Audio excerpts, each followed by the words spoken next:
Hello good morning friends. Siya classes में आप सभी का स्वागत है। आज हमको बताएंगे सोलर सिस्टम के टॉप 40 क्वेश्चनों के बारे में, जो कि अधिकतर ज़्यादातर एग्ज़ामों में आते ही रहते हैं। उन क्वेश्चनों के बारे में आपको आज हम बताएंगे। उससे पहले अगर आप हमारे चैनल पर न्यू हो तो हमारे चैनल को सब्सक्राइब करें, वीडियो अच्छे लगे तो लाइक करें और कमेंट भी करें कोई गलती हो उसके लिए, और अधिक से अधिक शेयर भी करें। ठीक है, अब हम पहला क्वेश्चन स्टार्ट करते हैं। वे तारे जो कभी फैल जाते हैं और कभी सिकुड़ जाते हैं, यह प्रक्रिया निरंतर चलती रहती है, उन्हें क्या कहते हैं? मतलब ऐसे तारे जो कभी कभी तो फैल जाते हैं, ज़्यादा बड़े हो जाते हैं, और कभी कभी सिकुड़ जाते हैं और छोटे हो जाते हैं। इस टाइप की प्रक्रिया ज़्यादातर मोस्टली होती रहती है, तो उन्हें हम क्या कहते हैं? ऑप्शन है विशाल तारा, ऑप्शन बी अति विशाल तारा, और स्पंदन तारा, और इनमें से कोई नहीं। तो देखिए, ऐसी जो क्रिया होती है वो स्पंदन तारों में होती है। कौन से में होती है? स्पंदन तारों में। तो हमारा इसका करेक्ट आंसर स्पंदन तारा है। ठीक है, अब देखिए, आप बात करते हैं विशाल तारे के बारे में। विशाल तारा क्या है? अधिकांश तारों की त्रिज्या सूर्य की त्रिज्या का 10 से 20 गुना अधिक होती है। ओके, ऐसे तारों को हम विशाल तारा कहते हैं। कैसे तारों को हम कहते हैं? जिनकी त्रिज्या सूर्य की त्रिज्या से 10 से 20 गुनी, कितनी? 10 से 20 गुनी अधिक होती है, उन्हें हम कहते हैं विशाल तारा। ठीक है, अब देखिए सेकंड बात, अति विशाल तारा क्या होता है?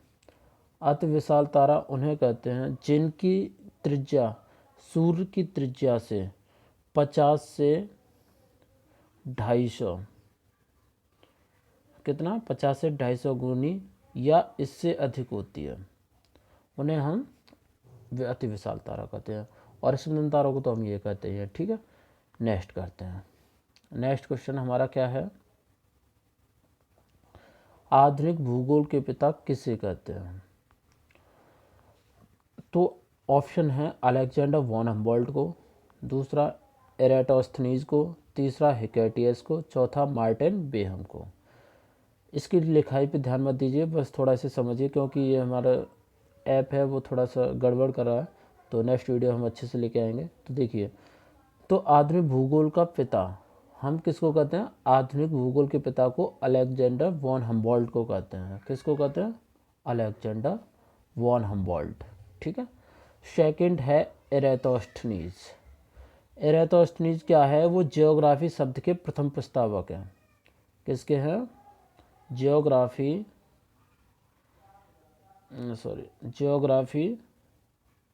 शब्द के प्रथम प्रस्तावक। ओके, हिकेटियस कौन है? हिकेटियस हैं भूगोल के पिता। ठीक है, ये भूगोल के पिता हैं हिकेटियस, और आधुनिक भूगोल के पिता कौन से हैं? Alexander von Humboldt. ठीक है, और जो ज्योग्राफी शब्द का प्रथम प्रस्तावक जो था वो एराटोस्थनीज था। ये तुम्हें सारी चीज़ें अच्छे से करनी है। अब चौथा ऑप्शन है हमारा मार्टिन बेहम। ये कौन है? ये विश्व ग्लोब के निर्माता हैं। किसके? यहाँ पे लिख देता हूँ, ये विश्व ग्लोब के निर्माता हैं। ओके, नेक्स्ट बात करते हैं, पृथ्वी का अध्ययन किस में किया जाता है? ऑप्शन है जियोलॉजी, जियोमेट्री, जियोइड, और इनमें से कोई नहीं। तो देखिए, पृथ्वी का अध्ययन किस में किया जाता है? वो जियोलॉजी में किया जाता है। ओके, किस में? जियोलॉजी में। तो इसका करेक्ट आंसर ए है। और जियोलॉजी, जियो का मतलब होता है पृथ्वी, GEO, जियो का मतलब होता है पृथ्वी, है ना, और लॉजी, LOGI, इसका क्या मतलब होता है? अध्ययन। तो पृथ्वी का अध्ययन क्या हो जाएगा? जियोलॉजी। मैट्री का मतलब होता है मापन। ठीक है, और ऑयड का क्या मतलब होता है? आकार का अनुरूप या आकार। ठीक है, इस तरीके से हम कर सकते हैं। पृथ्वी का अध्ययन जियोलॉजी, और पृथ्वी का मापन जियोमेट्री, और पृथ्वी के आकार का अनुरूपण का अध्ययन जियोइड में। ओके, इस तरीके से हम कर सकते हैं। सारे क्वेश्चन, सारे ऑप्शन क्लियर हो गए। ओके, तो देखिए हमारा नेक्स्ट क्वेश्चन क्या है, पृथ्वी का मापन किस में होता है।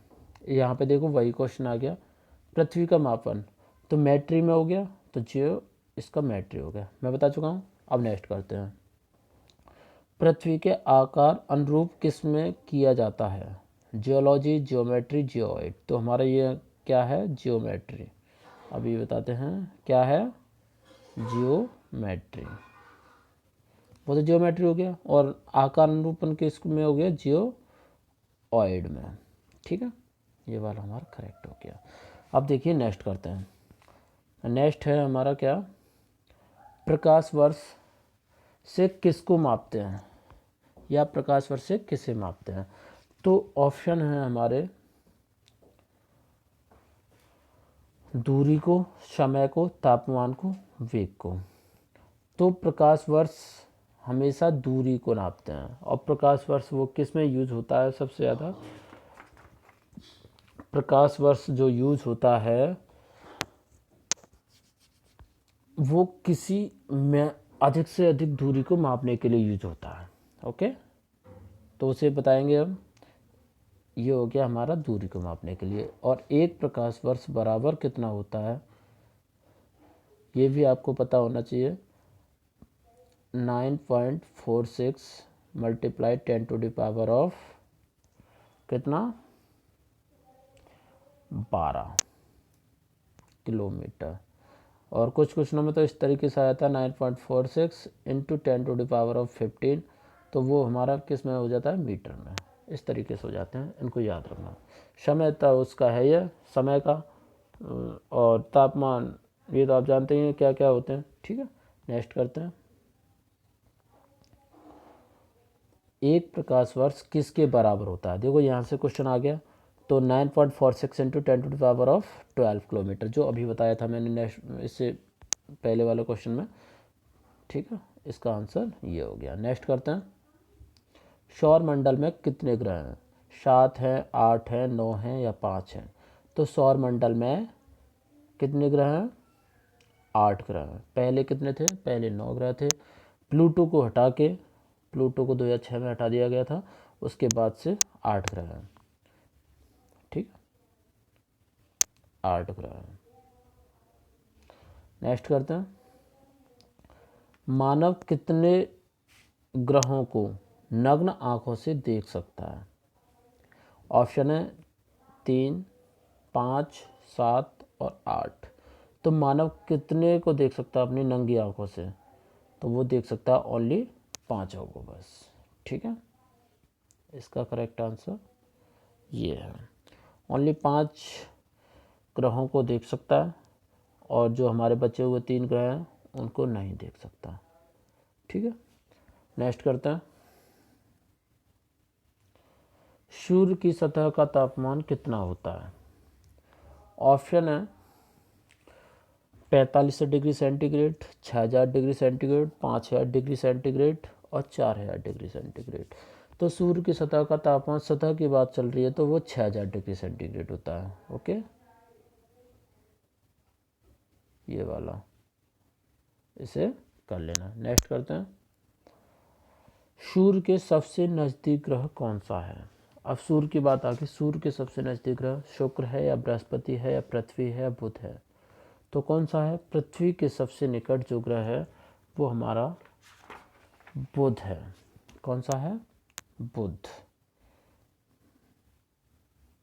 अब देखें कैसे, यहाँ पे सूरज है, ठीक है, ये सूर्य है, इसके पास में जो ग्रह है वो बुध है,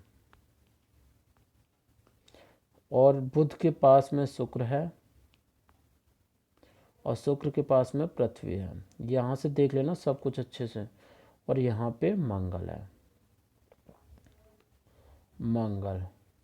ठीक है, अब देखिए उसके बाद फिर आया था, इसके बाद पृथ्वी के बाद जो आता है वो कौन सा आता है, बृहस्पति। बृहस्पति होता है, और जो कि सबसे बड़ा द्रव्यमान के अनुसार। ओके, फिर इसके बाद आता है शनि, फिर आता है अरुण, फिर आता है वरुण। ठीक है, इस तरीके से। तो हमारा सूर्य के सबसे नज़दीक ग्रह कौन सा हो गया? बुध, और सूर्य से सबसे दूर ग्रह कौन सा हो गया? नेपच्यून, वरुण। ओके, जिन्हें हम, अब देखिए ये जो 4 ग्रह हैं इनको हम कहते हैं भीतरी ग्रह या पार्थिव ग्रह। ओके, और ये जो बाहर के जो 4 ग्रह हैं हम इनको कहते हैं जोवियन ग्रह या बाहरी ग्रह।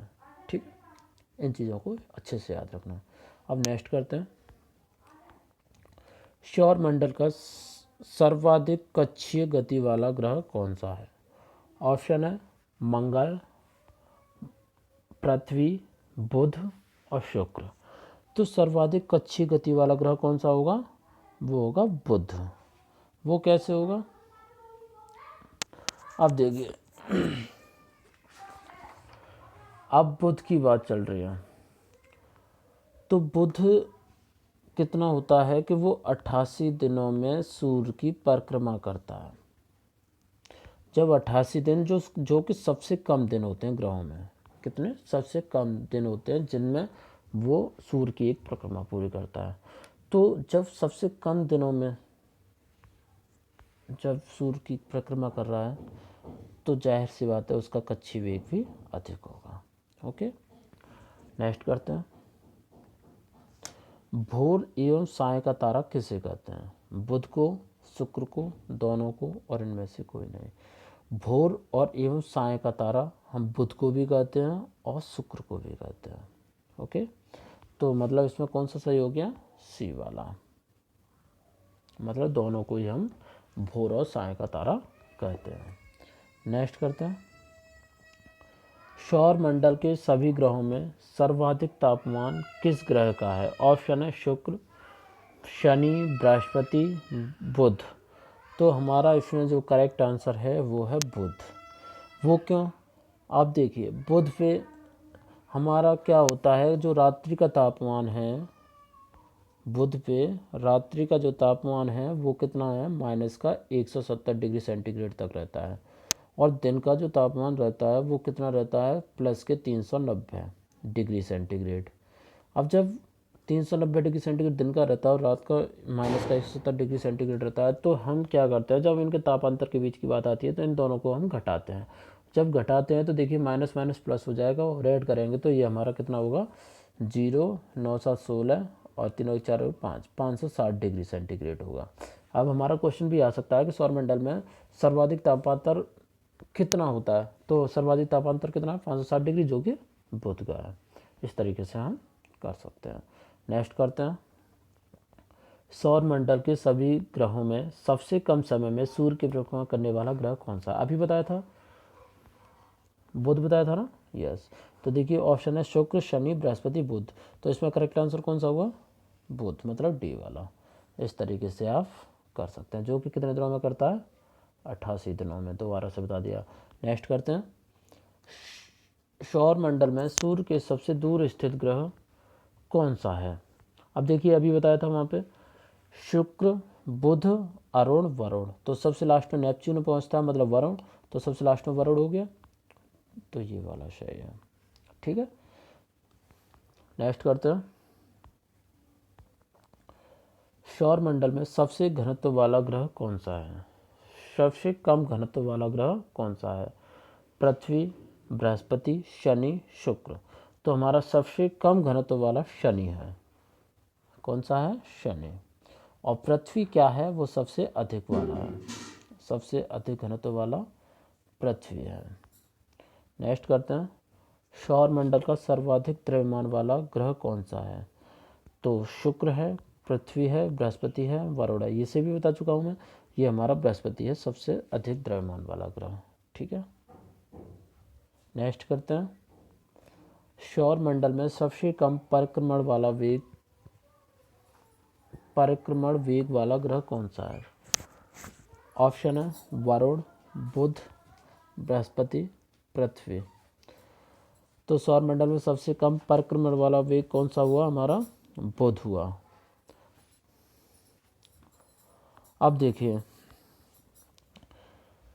बुध का परिक्रमण वेग सबसे कम होता है और सबसे अधिक किसका होता है? वरुण का। इसे भी याद कर लेना, वरुण का होता है सबसे अधिक और सबसे कम बुध का होता है। ठीक है, इस तरीके से हो जाएगा। परिक्रमण का मतलब होता है कि जो सूर्य से जितना दूर है उसका ही परिक्रमण वेग सबसे अधिक होगा। सबसे पहली बात यहाँ पे क्या है कि सूर्य के जो सबसे पास में जो होगा उसका परिक्रमण वेग सबसे कम होगा, और जो सबसे जैसे दूरी के अकॉर्डिंग हम बढ़ते चले जाएंगे उसका परिक्रमण वेग उतना ही बढ़ता चला जाएगा। ओके, नेक्स्ट करते हैं। सौरमंडल का सबसे अधिक परिभ्रमण वेग किस ग्रह का है? शुक्र का है, बृहस्पति का है, पृथ्वी का है, बुध का है। तो वो किसका है? शुक्र का। अब परिभ्रमण के बारे में बात चल रही है, तो सबसे अधिक परिभ्रमण वेग किसका है? शुक्र का है। तो सबसे कम किसका होगा? सॉरी गलती हो गई। सबसे अधिक परिक्रमण वेग हमारा यहाँ पे ये गलत हो गया। सबसे अधिक परिक्रमण वेग बृहस्पति का है। ठीक है, और सबसे कम किसका है?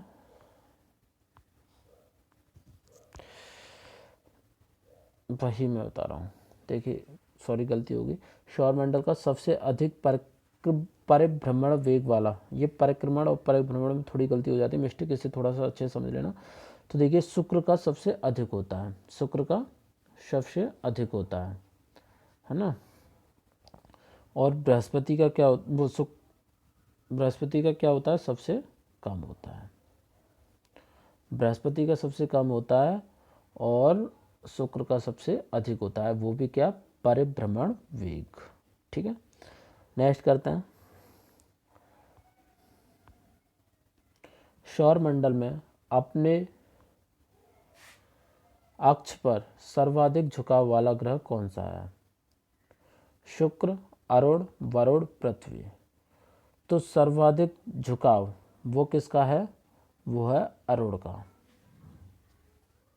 किसका? अरुण का। ठीक है, अरुण का सर्वाधिक और सबसे कम झुकाव किसका है? वो है शुक्र का। शुक्र का सबसे कम है और सबसे अधिक अरुण का है। इन चीज़ों को अच्छे से नोट कर लेना। ठीक है, नेक्स्ट करते हैं। सौरमंडल में आकार के अनुसार सबसे बड़ा ग्रह कौन सा है? अब आकार के अनुसार बात आ रही है तो बृहस्पति, मंगल, बुध, शुक्र। तो कौन सा हुआ? सौरमंडल में आकार के अनुसार बृहस्पति है। कौन सा है? बृहस्पति। और सबसे छोटा ग्रह बुध है आकार के अकॉर्डिंग। छोटा बुध है और ये आकार में सबसे बड़ा है। ठीक है, अब नेक्स्ट करते हैं। सौरमंडल में सर्वाधिक तापमान वाला ग्रह कौन सा है? शुक्र, बुध, बृहस्पति, शनि। तो हमारा कौन सा हुआ? सौरमंडल में सर्वाधिक तापमान वाला ग्रह हमारा हुआ शुक्र। कौन सा हुआ? शुक्र। तो शुक्र हमारा ये वाला। और देखिए, सौरमंडल में सर्वाधिक तापमान वाला ग्रह शुक्र हो गया। तो अब नेक्स्ट करते हैं। और सौरमंडल में प्रेशर कुकर जैसी आकृति देखने वाला कौन सा ग्रह है? बुध है, बृहस्पति है, शुक्र है, पृथ्वी है। तो ये भी हमारा प्रेशर कुकर जैसी जो आकृति दिखती है वो कौन सा है हमारे पास? वो शुक्र है। कौन सा है? शुक्र है। नेक्स्ट करते हैं। पृथ्वी की बहन किस ग्रह को कहा जाता है? पृथ्वी, शुक्र, बृहस्पति, मंगल। अब देखिए, पृथ्वी को हम इसमें ऑप्शन गलत हो गया है, तो देखिए ऑप्शन गलत है। तो पृथ्वी की बहन हम किसको कहते हैं? शुक्र को, क्योंकि ये बिल्कुल किस टाइप का दिखता है, मतलब ये पृथ्वी के पास में भी है, ज़्यादा पास में है, इसीलिए हम इसको पृथ्वी की बहन बोलते हैं, शुक्र को। ठीक है, नेक्स्ट करते हैं। सौरमंडल में कौन से ऐसे ग्रह जिनका कोई उपग्रह नहीं है? बुध, शुक्र, दोनों, या इनमें से कोई नहीं? तो सौरमंडल में ऐसे जो दो ग्रह हैं वो हैं कौन कौन से? बुध भी है और शुक्र भी है, जिनका कोई भी उपग्रह नहीं है। तो इसका करेक्ट आंसर क्या हो गया? सी। देखिए, इसमें जो भी मैं क्वेश्चन करा रहा हूँ ना, वो इस टाइप के क्वेश्चन है जो ज़्यादातर मोस्टली हर एग्जाम में आने ही वाले एग्जाम होते हैं, जो रिपीट होते रहते हैं। और आप अगर आप इस वीडियो को शुरू से लेकर एंड तक देखोगे तो आपको सारे क्वेश्चन अच्छे से याद हो जाएंगे, और याद हो जाएंगे तो आप हर एग्ज़ाम में आराम से कर सकते हैं। तो एक बार पूरी वीडियो को अच्छे से देखिए। अगर आप हमारे चैनल पर न्यू हो तो हमारे चैनल को सब्सक्राइब भी कीजिए और लाइक भी कीजिए वीडियो अगर आपको अच्छी लगे, और अधिक से अधिक शेयर कीजिए, और जहाँ पे गलती हो वो हमें कमेंट बॉक्स में दीजिए, और आपका जो भी क्वेश्चन है वो भी हमारे कमेंट बॉक्स में आप उसका क्वेश्चन पुटअप कर सकते हैं, हम उसका रिप्लाई देने के लिए तैयार हैं। ठीक है, नेक्स्ट करते हैं। पृथ्वी का अक्षीय झुकाव कितना है? 3 डिग्री 12 मिनट, या 25 डिग्री, या 23 डिग्री हाफ डिग्री मतलब 23.5 डिग्री, या इनमें से कोई नहीं। तो पृथ्वी का अक्षीय झुकाव कितना होता है? वो कितना होता है? 23 डिग्री सब मतलब 23.5 डिग्री। कितना होता है? 23.5 डिग्री। अब देखिए आती है हमारी 25 डिग्री। ये 25 डिग्री किसका होता है? वो मंगल का होता है झुकाव। किसका होता है? मंगल का झुकाव होता है। और 3 डिग्री 12 मिनट जो होता है वो झुकाव होता है किसका? बृहस्पति का होता है। इनको अच्छे से कर लेना। 23.5 डिग्री पृथ्वी का होता है, और 25 डिग्री मंगल का होता है, और 3 डिग्री 12 मिनट बृहस्पति का होता है। ठीक है, नेक्स्ट क्वेश्चन करते हैं। पृथ्वी के सबसे निकट का तारा कौन सा है? प्रॉक्सिमा सेंचुरी, सूर्य, साइरस या डॉग स्टार, या इनमें से कोई नहीं। तो पृथ्वी के सबसे निकट का तारा ये प्रॉक्सिमा सेंचुरी होता है। Proxima Centauri. ये क्वेश्चन इतना इंपॉर्टेंट है कि बहुत ही ज़्यादा पेपरों में आता है, सबसे ज़्यादा मोस्टली पेपरों में ये वाला क्वेश्चन तो आता ही रहता है। ठीक है, नेक्स्ट करते हैं। सौर मंडल का लाल ग्रह किसे कहा जाता है? पृथ्वी को, मंगल को, बृहस्पति को, या शुक्र को? तो सौर मंडल का लाल ग्रह किसे कहा जाता है? वो मंगल को कहा जाता है। और मंगल को क्यों कहा जाता है? क्योंकि वहाँ पे आयरन की मात्रा अधिक है। आयरन की मात्रा अधिक है, और आयरन की मात्रा अधिक होने के कारण हम उसे पृथ्वी से देखते हैं तो वो हमेशा लाल दिखता है, तो इसीलिए हम उसको लाल ग्रह कहते हैं। ठीक है, नेक्स्ट क्वेश्चन करते हैं। सौर मंडल का सबसे बड़ा ग्रह कौन सा है? सौर मंडल का सबसे बड़ा उपग्रह चंद्रमा, टाइटनिया, टाइटन, गैनीमीड। तो हमारा क्या है? सौर मंडल का सबसे बड़ा उपग्रह कौन सा है? वो गैनीमीड है। और गैनीमीड किसका है? ये बृहस्पति का है। ठीक है, ये बृहस्पति का हो गया गैनीमीड। अब बात आती है कि चंद्रमा। चंद्रमा किसका है? चंद्रमा है पृथ्वी का उपग्रह। अब आती है टाइटेनिया। टाइटेनिया किसका है? अरुण का है। ठीक है, अब बात आती है किसकी? टाइटन की। जो एक टाइटन किसका है? वो शनि का उपग्रह है। वो किसका उपग्रह है? शनि का। और शनि का उपग्रह है, और ये एक ऐसा उपग्रह है मात्र टाइटन। कैसा उपग्रह है? जिस पे वायुमंडल है, जिस पे इसी का अपना एक वायुमंडल है। वो एक शनि का उपग्रह जिसका नाम है टाइटन। ठीक है, नेक्स्ट क्वेश्चन करते हैं। सौर मंडल का ऐसा कौन सा ग्रह है जिसका अपना वायुमंडल है? यहाँ पे क्वेश्चन आ गया गैनीमेड, टाइटन, चंद्रमा, टाइटेनिया। तो हमारा क्या हो गया? जो अभी बताया था टाइटन। ठीक है, इस तरीके से आप कर सकते हो। नेक्स्ट करते हैं। पृथ्वी के निकट ग्रह कौन सा है? शुक्र, बृहस्पति, बुध, शनि। जो अभी मैंने आपको बताया था एक इसका ग्राफ बना के कि पृथ्वी के निकट ग्रह कौन सा हुआ, और निकट, और एक ये भी बताया था मैंने कि पृथ्वी के निकट पृथ्वी की बहन जो हम कहते हैं वो किसको कहते हैं? शुक्र को कहते हैं, क्योंकि वो सबसे पास में है। तो इस तरीके से हम देख सकते हैं क्योंकि पृथ्वी के निकट से कौन सा ग्रह है? वो हमारा हो गया शुक्र। कौन सा हो गया? शुक्र। ठीक है, इस तरीके से आप कर सकते हो। नेक्स्ट करते हैं। जलीय ग्रह कौन सा है? जलीय ग्रह का मतलब है जहाँ पे जीव जिंदा रह सकता है। मतलब बिना पानी के और बिना ऑक्सीजन के तो जिंदा रह ही नहीं सकता। वायुमंडल होगा और जल होगा, वहीं पे तो आज जीव रह पाएगा अच्छे से। तो वो हमारा कौन सा है? वो पृथ्वी है। तो इसीलिए जलीय ग्रह कौन सा हो गया? पृथ्वी। और यहाँ के अलावा कहीं पे भी जल नहीं है। ठीक है, बस अस्तित्व में ये ऐसा वहाँ पे जब सर्च करने के लिए जाते हैं लोग किसी ग्रहों पे, जैसे अभी मंगल पे गए थे, वहाँ पे पुष्टि हुई थी कि हाँ वहाँ पे है। तो इस तरीके से हम, लेकिन पृथ्वी पे हमारा जीवन अवेलेबल है, तो इसीलिए इसे जलीय ग्रह कहते हैं। नेक्स्ट करते हैं। सर्वाधिक चमकीला ग्रह कौन सा है? बुध, शुक्र, पृथ्वी, शनि। तो हमारा कौन सा हुआ? सर्वाधिक चमकीला ग्रह हुआ शुक्र। कौन सा हुआ? शुक्र। नेक्स्ट करते हैं। सर्वाधिक घनत्व वाला ग्रह कौन सा है? पृथ्वी है, शुक्र है, बृहस्पति है, मंगल है। तो हमारा देखिए सर्वाधिक घनत्व वाला कौन सा ग्रह हो गया? पृथ्वी हो गया सर्वाधिक घनत्व वाला, जिसका घनत्व कितना है?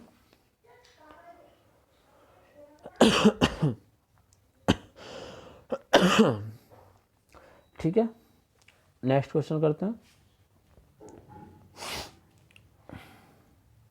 नेक्स्ट क्वेश्चन क्या है? सबसे अधिक उपग्रह वाला ग्रह कौन सा है? पृथ्वी, शनि, बृहस्पति और वरुण। तो सबसे अधिक किसके हैं? बृहस्पति के हैं। कितने हैं उसके? 67 उपग्रह हैं। कितने हैं? 67 उपग्रह। तो इसीलिए वो सर्वाधिक उपग्रह वाला हो गया। और सबसे कम वही है बुध और शुक्र, जिसकी एक भी नहीं है। और फिर पृथ्वी आ जाती है, जिसका एक है। इस तरीके से हो जाता है। ठीक है, तो मतलब एक क्वेश्चन हमारा जो मैंने पहले बता चुका हूँ, ऐसा कौन से ग्रह हैं जिनका कोई उपग्रह नहीं है? तो वो हमारे बुध और शुक्र हो गया। और सबसे अधिक उपग्रह वाला बृहस्पति हो गया। और देखिए इस तरीके से एक क्वेश्चन बनता है कि ऐसा कौन सा ग्रह है जहाँ जिसके उपग्रह में वायुमंडल अवेलेबल है? तो वो मैंने अभी बताया था, टाइटन है उपग्रह का नाम, और वो शनि का है। नेक्स्ट करते हैं, जीवाश्म ग्रह किसे कहते हैं? अब देखिए चंद्रमा को, या टाइटन को, या गैनीमीड को, या टाइटेनिया को। अब जीवाश्म ग्रह चंद्रमा को कहते हैं। ठीक है, नेक्स्ट क्वेश्चन करना। नेक्स्ट है हमारा, चंद्रमा पर मानव के प्रथम कदम किसने रखे थे? नील आर्मस्ट्रांग ने, एडविन एल्ड्रिन ने, दोनों ने, या इनमें से कोई नहीं? तो चंद्रमा पर मानव के प्रथम कदम जो रखा था वो देखिए प्रथम कदम वाली बात है ना, वो नील आर्मस्ट्रांग ने रखा था। लेकिन जो गए थे वो अपोलो 11 एक अंतरिक्ष यान से गए थे दोनों। इसका करेक्ट आंसर होगा नील आर्मस्ट्रांग, जिसने पहला कदम रखा था। और दूसरी बात, ये अपोलो 11 अंतरिक्ष यान से गए थे। अपोलो 11 अंतरिक्ष यान से दोनों गए थे। जिसके बाद जैसे नील आर्मस्ट्रांग ने पहला कदम रखा था, उसके बाद एडविन एल्ड्रिन भी उतरे थे। ठीक है, दोनों उतरे थे, बट चंद्रमा पे पहला कदम रखने वाली जो बात आती है वो नील आर्मस्ट्रांग आती है। ओके, नेक्स्ट करते हैं। वाग्रह जिस ग्रह पर सूर्योदय पश्चिम दिशा में होता है वह कौन सा है? वह ग्रह जिस पर सूर्योदय पश्चिम दिशा में होता है वह कौन सा है? अरुण है, वरुण है, पृथ्वी है, मंगल है। तो हमारा वो क्या हुआ? अरुण, जहाँ पे सूर्योदय पश्चिम दिशा में होता है। ठीक है, अब बात आती है एक क्वेश्चन, और यहाँ पे मैं तुम्हें हिंट के लिए दे देता हूँ कि पूरब, पश्चिम से पूरब, हमारा ये वाला क्वेश्चन आया था बहुत ज़्यादा। ओके, पश्चिम से पूरब में कौन चक्कर लगाती है सूर्य की? पृथ्वी लगाती है। ठीक है, तो इस तरीके से आपको क्वेश्चनों को अच्छे से याद रखना है। ठीक है, मैं आपको एक बार और बता देता हूँ, अगर आप हमारे चैनल पर न्यू हो तो प्लीज़ और प्लीज़ हमारे चैनल को सब्सक्राइब कर लो, और बेल वाली घंटी को भी दबा देना, जिससे कि हम जो वीडियो डालें वो सबसे पहले आपके पास पहुँच जाए। ठीक है, तो आज की वीडियो के लिए सिर्फ इतना ही। धन्यवाद।